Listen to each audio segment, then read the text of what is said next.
Ladies and gents, brethren and sisters, friends and colleagues, as I sit here before you, there are hundreds, possibly thousands, faces that look back at me. Each face has a story behind it. You have joys you have experienced, sorrows you have felt, traumas you have overcome. My purpose here today is not to trigger any of the sad memories you've had in the past. It is not to make you relive difficult moments. Rather, the mic, the pulpit, the stage is an amana. It has a purpose. And the purpose is that we teach and lead the future generation so that they are safe from some of the possible pitfalls that others have traversed over. And since my aim is the future generation, this, dear ones, is my passion and profession and vocation. In the Western educational system, kids enter school at nursery and they graduate at the end of high school. That's after some 14 years of study. And then they go on to further education, whether that's universities or colleges or something else. The essence of education in the West is two things. It teaches a child to become literate, so that it means that they can read, they can process basic information, they can communicate, and they become numerate, which means they can do basic mathematics. It is essentially designed so that when the student graduates, he goes and fits into and fills positions in the big industrial machine so that commerce can keep moving, life can keep moving.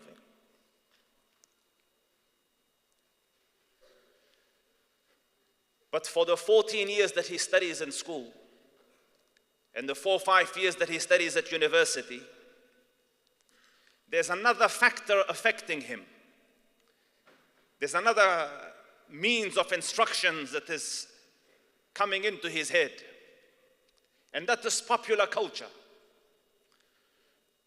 And popular culture for the youth is essentially about relationships. So through music, through TV, through media, there's a subtle subliminal messaging going into the child's head, the growing man's head, the growing female's head. That's to find a partner, find a girl, have a swell time, have fun, live a few good days. And the girl's head's the same.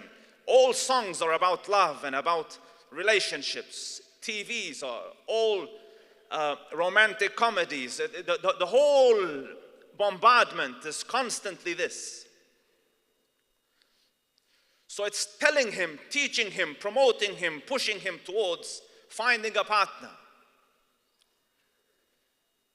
And if he is decent and she is decent, they will satisfy this calling through halal, as in they will get married or want to get married. And Allah protect us from the haram, Ya Rab. But notice one thing, dear ones. For this yearning of marriage, for this foundation of life, for this relationship and life partner, he has not had a single day's training.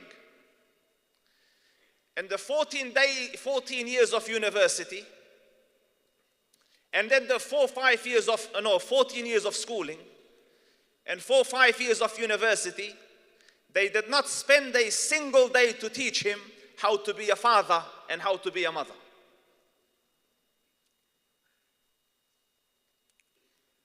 So he is ill-equipped, unprepared, grossly untrained for the greatest chapter of his or her life. And that would have been bad enough. That would have been bad enough. that now the young man, the young woman gets into this whirlwind of marriage and relationship. And by that I mean the halal marriage relationship. Not only is he inadequately prepared, not only is he ill-trained, but there's an enemy, an adversary, very well-trained, who is there to break this union apart. So the Prophet ﷺ told us that every day Shaitan gathers his minions, his soldiers, his workers, and he sits on a throne himself. And they sit in front of him, or they stand in front of him, they assemble in front of him. And then he asks, what have you achieved today? What KPIs have you met today? What targets did you hit today? So a person comes and says, I made 2 Muslims fight. So he goes, no big deal. Other Muslims will come and make them make up and mend fences and become friends again. And another one will say, I achieved this. He goes, no big deal. And then a person comes, one of the workers of Shaitan, and he says, I caused the Muslim family to divorce. So he goes, you, come.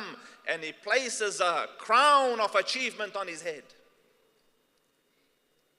Forgive me for this, dear ones, because I know there are people in my audience who have pain with regards to relationships. They have been through difficulty, and I pray Allah Rabbul Izzah grant you better, Ya Rabb. And my aim is not to trigger the traumas that you have lived through, and I pray Allah Rabbul Izzah improves your lives and the lives of the Muslims, Ya Rabb. But I want to ask the question, why is Shaitan so bent on divorce? Like, why is this such a huge achievement for him? From a simple analysis, the unit in Islam is family. When that unit disintegrates, when it breaks, when it falls apart, each component of that unit falls prey to everything outside. So, the wife that was seeking the divorce, and data shows that 75% of divorces are initiated by women. Now, the day after the divorce, the month after the divorce, the months after the divorce, she looks around that, hold on, I don't have a husband anymore, there's no household and family anymore, I need security. So she starts looking for plan B and a partner and a husband. But now she's got history and possible baggage, and I don't misunderstand. This is not judgment, this is recall of what happens. So now, in a more desperate situation, in a more vulnerable situation, she's out there looking and will do things and fall prey things and slip into things that if she were in a different state, she wouldn't have done that. So her values are slightly compromised, her approach is slightly compromised. She falls prey. The husband is going through the same thing as well, and he is falling prey as well to mistakes. The kids do not have a full-time father or a full-time mother, and at times they use this against that and that against this. And do you see now each component of that unit is falling prey? And to me and you, it's a bad thing. To a capitalistic society, it's a good thing. Because the God of a capitalistic society is money. So, if one house, it means you're only renting one house. You've only got one fridge. You've only got one TV. But if you separate the unit, now the mom has to go get her own house. So she pays for that. Kids will move to their houses. They pay for that. The husband moves to his, he pays for that. More commerce comes out of it. Everyone has to buy a fridge. Do you understand me? They're okay with it. But in a faith-based society, We're about the prosperity of the human family. And in that way, dear ones, I want to highlight first and foremost lesson, that in a time where divorce rates have reached 48 and 49%, to each young individual here and to each parent here who has children, you must prepare your children for greater responsibility, and you must prepare yourselves for greater responsibility. Responsibility of being able to run a household, responsibility of becoming a good father, responsibility of being a good husband, responsibility of being a good mother, responsibility of running a good household, responsibility of becoming a good wife. There was a time where children, from the day where they used to learn their right from their left, mothers and fathers used to train them, prepare them for greater responsibility. A girl would be taught, sweetheart, you will go to your husband's house one day, you need to do this like this. Your younger brothers and sisters, bring them up, because someday you will be bringing up your own little children, so gain experience. The father would take the son, come young man, let's go shopping, because soon you will have to do the shopping yourself. He was prepared, he was upskilled. Psychologically, he was ready for greater responsibility from a very young age. He had a responsible outlook. But now, training doesn't happen anymore. Kids are handballed to school. The school just teaches them literacy and numeracy. They graduate, they finish university. He wants to get married, she wants to get married. So Allah guide them and guide them to khair. They get married, and then, total different business. So the first point, dear ones, the first point, if you're young, before you raise your hand that I want to get married, before you start thinking that, listen, I need a partner, I need a wife, make sure, dear ones, make sure you have the capacity to be a husband. Make sure you have the capacity to be a father. Make sure you have the associated competencies that go with it. Because imagine you have an aspiration. You want to be a heart surgeon someday. So you're like, I can't wait to do open cut heart surgery. Then someone has in front of you comes with a heart condition, and you're looking around, you have a knife and no skill, miskeen, no skill, no training, no preparation, but I want to do an open cut heart surgery. Same with marriage. And in this I want to mention a point. Psychologists say you can't be what you can't see. You can't be what you can't see. If we are going to become a successful community, we must role model successful parenting for our children. They must be able to see kindness. They must be able to see patience. They must be able to see forbearance.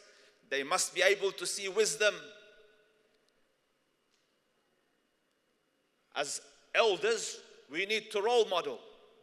And sometimes you lack the role model. Maybe it's not there at home. Maybe it's not there in the local community. Then Allah gave you the Prophet sallallahu alaihi wasallam. لَقَدْ كَانَ لَكُمْ فِي رَسُولِ اللَّهِ أُسْوَةٌ حَسَنَةٌ. Follow his example. To follow, you need to learn first. So go see how your Prophet sallallahu alaihi wasallam lived. Get intimately aware of the life of the Rasul sallallahu alaihi wasallam. See how he dealt with his wives. See how he dealt with them when they were happy. How he dealt with them when they were angry. How he dealt with them when there was no money. How he dealt with them when there was money. How he dealt with them in the ups and downs and rights and lefts of life. Learn lessons. Implement, embody, so that we can have successful families. So that our kids can grow up in holistic environments. So that they can become better individuals. And I wish to give a couple of words of simple advice. Dear ones, I mentioned a moment ago that a capitalistic society has a God called desire and a God called money. The Quran says, did you see the one who took his desires as his God? So self-satisfaction, instant gratification, that's life. And that teaches you through popular culture, day in, day out, certain concepts. That a house should be like this, family should be like this, role of husband is this, role of wife is this. That's that society. Then there is a code. Then there is an expectation of a faith-based society. A society whose God is Allah. Listen to me, dear ones. You live in a time where you have to deliberately, consciously make a choice, make a decision, choose your God. You cannot have this God and this God. You have to choose. We have chosen, as is evident by your attendance here, Allah as our Lord. When you choose Allah as your Lord, the commands of Allah is no longer a choice. You have to comply. It's a package. So the paradigm of every sister in marriage needs to become a religious paradigm. The paradigm of every brother in marriage needs to become a religious paradigm. This was codified by the Deen. The Deen has taught you what your rights are and what your responsibilities are. You have to comply. I'll give you an example. Can I have a show of hands who here is employed in some capacity, part-time, full-time? Raise your hands if you have a job. At your work, whether you're flipping burgers and Maccas, or whether you're in some high-rise building, you have a structure, yes or no? Like there's a store manager, there's a day manager, there's a night coordinator. You understand me? There's some structure. If you're a school, there's a head teacher, there's a headmaster, there's a principal. If you're in government, there's a prime minister and minister and the rest. There's a structure. Organizations cannot function without structure. There's a structure in family as well, dictated by the one above the heavens. Do you see when I tell you, you have to make a choice? You have to find your Lord, and then this is his dictates. الرجال قوامون على النساء. The structure Allah Rabbul Izzah has given, that men are the captains of this team. It's a structure he has given. Now that I see the gents smiling, and if I could see the faces of the sisters, they'll be giving me the daggers like, where did you come from? But it has connotations. Has anyone heard of organizations that have been run into the ground? Schools that don't function well. hospitals that were not managed well. We've all seen media news on it. The question is, what caused it? Often it is poor leadership. So my brothers who are smiling because you're the captains of this team, make sure you have the capacity to be an effective team leader. There is nothing worse than an inadequate leader. So if you want to lead, you want to teach, make sure you have knowledge to teach. Make sure you have capacity to lead. How can you be the captain of a ship, tasked, assigned a mission by the one above the heavens? You know what your mission is? Allah tasked you men with a mission. Listen to the verse. يا أيها الذين آمنوا قوا أنفسكم وأهليكم نارا. Save yourselves and your families from the fire. You have been assigned a task not to earn money, not to build houses, not to give luxuries. You were given a team. Your task was, listen, traverse over Jahannam, move over Jahannam, skip over Jahannam, get into Jannah with your team. You're leading them onto this path to Jannah. And how could you lead when Fajr comes and you're asleep? How could you lead when you can't guide and teach your family and your kids right and wrong? How can you lead and you're up to here in sin and then expect decency from your family? Do you see? It's an amana.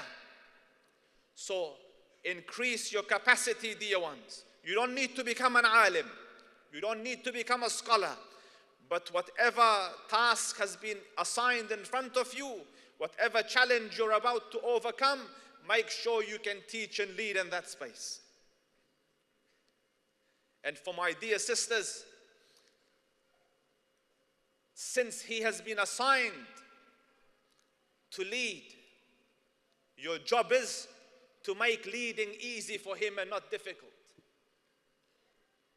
None of you will go to work and give attitude to your bosses, to your chain of command, to your team leader. You are so happy to be compliant, so proud if someday he mentions your name in a meeting. All because you get a little perk and a little pay in. You're happy for a structure there. You're happy to follow a code there.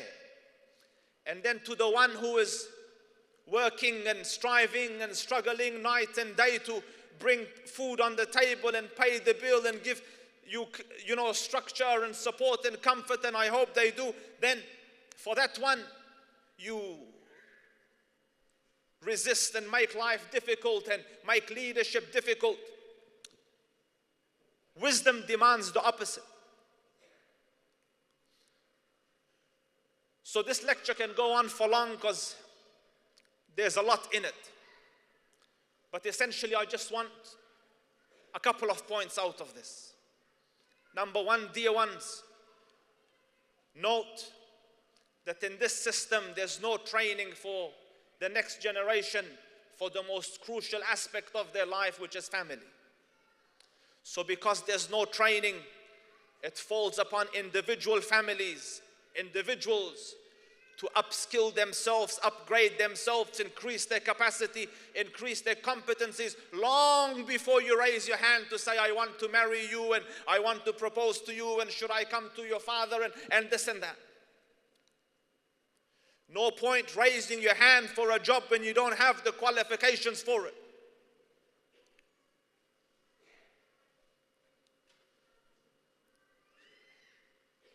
And for my sisters, because Allah has given you a choice and acceptance of marriage, as part of your capacity, you must have the intelligence to make a good choice. because there's no force and compulsion in this upon you. And Allah Rabbul Izzah and the Prophet gave you mechanisms to choose. So He said, choose the one that has religion implemented in his character and in his life.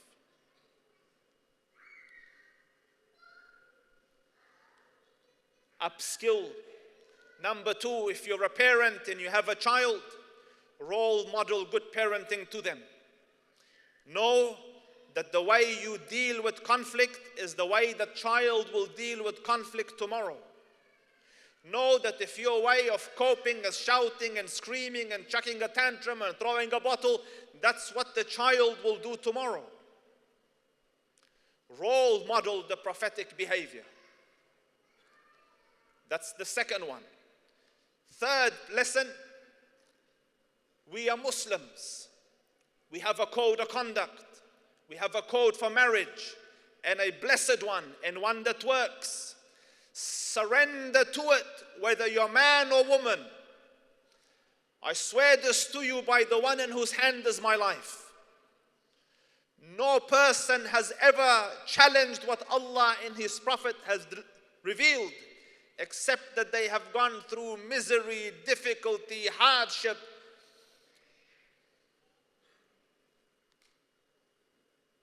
There is no khair outside their guidance. So swallow your pride, swallow your ego, submit to the decree of heaven. Fourth point, for you who have been awarded responsibility, make sure you have the competency, capacity, effectiveness to handle the responsibility well. Otherwise, keep working on yourself till you become a better person. For your time and patience, I thank you. May the one above the heavens guide and guard you. فقلت ما قلت إن تك حسنة فمن الله وإن تك سيئة فمن نفسي وشيطان والسلام عليكم ورحمة الله وبركاته.